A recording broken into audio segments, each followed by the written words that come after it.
शैतान जकड़े जाते हैं, फिर लोग कहते हैं शैतानी काम तो होते रहते हैं, कत्ल भी होते हैं, डाके चोरियाँ कहाँ कैद हुए, काम उसी तरह जारी। बाकी ये सूरत परेशान तो करती है ना कि अगर वो जकड़ लिए गए तो फिर ये शैतानी धंधे क्यों। और साथ ही आता है कि जन्नत के दरवाजे खोल दिए जाते हैं। अब वहाँ भी एक आदमी जो दीन से वाकिफ हो जानता है कि जन्नत में तो अभी जाएगा ही नहीं कोई, क़यामत के दिन हिसाब किताब के बाद दरवाजे खोलने का फ़ायदा क्या। दोज़ख में भी अभी कोई नहीं जा रहा, कब्र में लोग घुस रहे हैं, दोज़ख में तो जाएंगे जब हिसाब के बाद फैसला हो जाए कि किस वार्ड में इनको भेजा जाए। अब दोज़ख के दरवाजे बंद करने का क्या फ़ायदा, कोई जाता ही नहीं पहले। तो इस हदीस पाक को भी मैंने तवज्जो दिलाई कि इसमें कई पॉइंट्स हैं जो क्लियर होने चाहिए। असल में ये बात नहीं थी कि ऐसा सचमुच हो जाता है, होता नहीं, होना चाहिए। बात होना चाहिए की थी कि तुम्हें ये करना है कि शैतान को बेबस कर दो। बेबस करने के लिए रोज़े की बात। आप देखें क्या शैतान के हरबे हैं, दो ही तो रास्ते हैं, ये मुंह है, शर्मगाह। अल्लाह के रसूल अलैहि सलाम ने पूछा कि दो रास्तों के बंद करने की मुझे ज़मानत देते हो कि मैं जन्नत की ज़मानत दे दूँ। दोज़ख के दरवाजे देख ले जहाँ से शैतान आता है।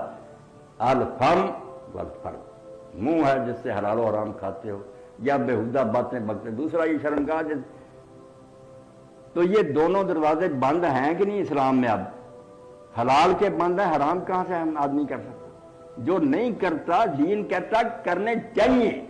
मतलब ये लो हदीस पाक का कि दीन की तरफ से ये एहतमाम किया गया है कि अगर आदमी दीनी तालीमात पर अमल करे तो दोज़ख के दोनों रास्ते मुंह और शर्मगाह बंद है। जो नहीं बंद करता, उस इंतजाम से फायदा नहीं उठाता, उसकी बात नहीं। जन्नत के दरवाजे भी खोलने का मतलब वो फाटक नहीं है, वो खुलेंगे जब हम वहाँ जाएंगे। जन्नत के दरवाजे हदीस पाक में कई नेकियों को कहा गया। आपने ये सुना ही होगा कि जन्नत के दरवाजे तलवारों के साए के नीचे हैं, बिल्कुल सही है।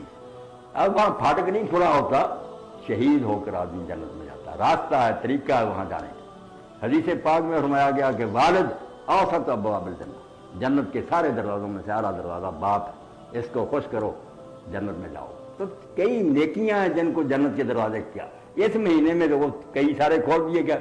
जन्नत में आप जाना चाहें तो कई तरीके खोल दिए। रोज़ा जिस पर हजूर फरमाते हैं जो नेक नीति से रखेगा गुनाह बख्शेगा, रात का क़याम है जो करेगा बख्शेगा, लैलतुल क़द्र है बख्शेगा, ये इत्काफ है। यानी कितने रास्ते खोल दिए गए हैं जन्नत को जाने की। बात ये थी लोग उधर चले गए कि वहाँ फाटक खुले गए, नहीं, नेकी के रास्ते खोल दिए गए। शरीयत ने जो इंतजाम किया कि अबवाबुल जन्नत, जन्नत को जाने के कई इस वक्त रास्ते खुले हैं। चलो उन पर रोज़ा रखो, रात को क़याम करो, यह है डॉक्टर साहब इसका मफहूम। दोज़ख के दरवाजे बंद हैं, दोनों ही रास्ते हैं दोज़ख की तरफ जाने के, मुंह और शर्मगाह पैरे बिठा दिए गए। शैतान बेचारा आएगा, वो कहेगा यार इन दोनों से ही मैंने बुराई कर ली थी, ये तो मैं छोड़े बैठो, हलाल छोड़े बैठो, तेरी बात क्या। ये सारी मोमिन मुत्ती जो शरीयत का पाबंद है उसके लिए।